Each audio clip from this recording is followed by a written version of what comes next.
चलिए dear student, अब हम आते हैं अपने लेक्चर नंबर 10 के लास्ट पार्ट यानी डी पार्ट पर। लेक्चर नंबर 10 हमारा चल रहा था स्टैक्योमेट्री का, और अब हम आ रहे हैं वॉल्यूम एंड वॉल्यूम रिलेशनशिप पे। आपको पता है हमने शुरू किया था मास से, फिर मास वॉल्यूम से, और अब हम आ गए हैं वॉल्यूम एंड वॉल्यूम रिलेशनशिप, जो लास्ट थर्ड पार्ट था इसका। ठीक है, इस रिलेशनशिप में क्या होता है, the stoichiometric relationship in which unknown volume of reacted और product is determined from the given volume of reactant and product is called volume and volume relationship. Clear है? अब कहने का मकसद इसमें यह है कि वॉल्यूम रिएक्टेंट या प्रोडक्ट का दिया गया होगा और वॉल्यूम ही मालूम करना होगा, रिएक्टेंट एंड प्रोडक्ट का मालूम करना होगा।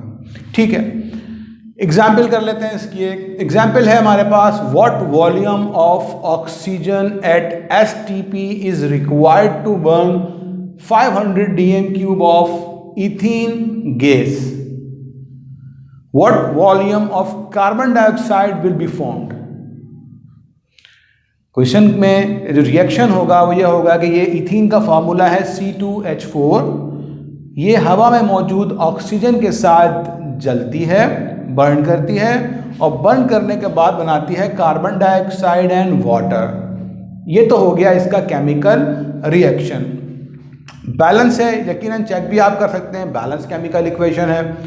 इस बैलेंस केमिकल इक्वेशन में जो अमाउंट 500 dm³ दिया गया है वो किसका दिया गया है? इथीन का। यानी कि इथीन जो है हमारे पास, उसका वॉल्यूम दिया गया है कितना? 500 dm³।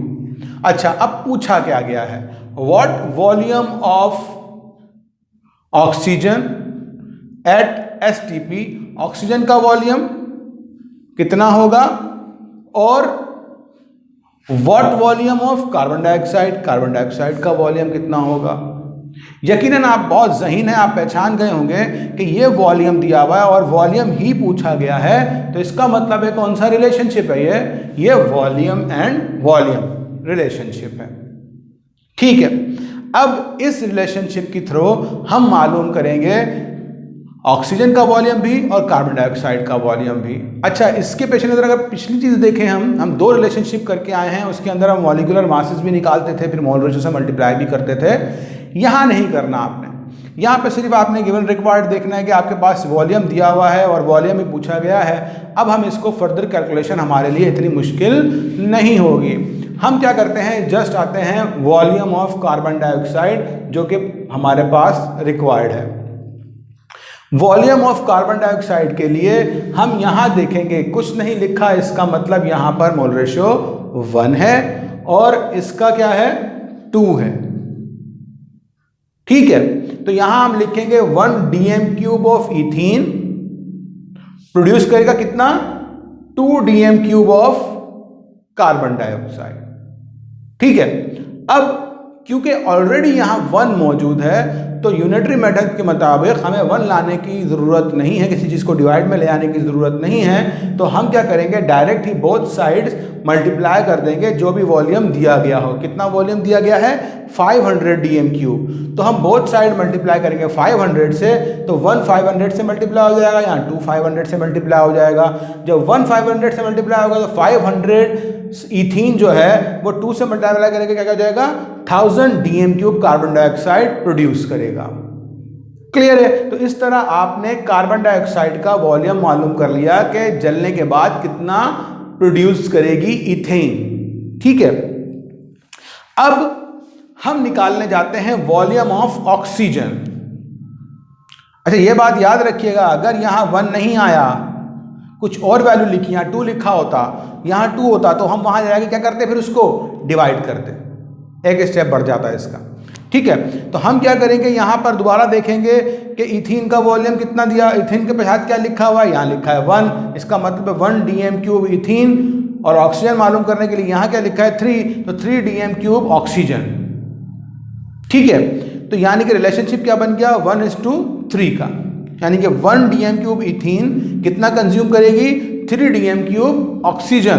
यहाँ पे ऑलरेडी 1 है, 1 नहीं होता, मैंने बार फिर का पहले भी कहा था कि वहाँ डिवाइड में लेके जाना पड़ता, फिर यहाँ 1 लेकर आना है। यूनिटरी मेथड का ये तरीक़ेकार है, नहीं है, यहाँ पे 1 ही मौजूद है तो ले जाने की ज़रूरत नहीं है। अब क्या करेंगे, both sides multiply by given volume, कितना वॉल्यूम दिया गया है 500, 500 से बोथ साइड मल्टीप्लाई करेंगे, ये 1 मल्टीप्लाई होगा, 500 dm³ CH4 कितना प्रोड्यूस करेगा, 3 मल्टीप्लाई करेंगे 500 से तो 500 dm³ ऑक्सीजन कंज्यूम करेगा। इस तरह ऑक्सीजन कितना कंज्यूम होगा 1500 dm³ और कार्बन डाइऑक्साइड कितना प्रोड्यूस होगा 1000 dm³। इस तरह हमने ये वॉल्यूम रिलेशनशिप के थ्रू दोनों चीज़ें निकाल ली, कार्बन डाइऑक्साइड का वॉल्यूम भी निकाल लिया, ऑक्सीजन का वॉल्यूम भी निकाल लिया। तो इसी तरह हमारा ये जो स्टोइकियोमेट्री का जो टॉपिक है वो तकरीबन ख़त्म हो गया है। अब आप अपने जितने भी क्वेश्चंस हैं जो कि आपके पास्ट पेपर्स में आए हुए हैं, आप कोशिश करें सॉल्व करने की। जितना जल्दी आप उसे सॉल्व करेंगे साथ साथ आपकी प्रैक्टिस उतनी ही ज़्यादा अच्छी होगी। अब इसके बाद हम अपना नेक्स्ट लेक्चर में जो टॉपिक कंटिन्यू करेंगे वो लिमिटिंग रिएक्टेंट होगा इंशाल्लाह। अब मुझे इजाज़त दीजिए, थैंक यू, अल्लाह हाफिज़।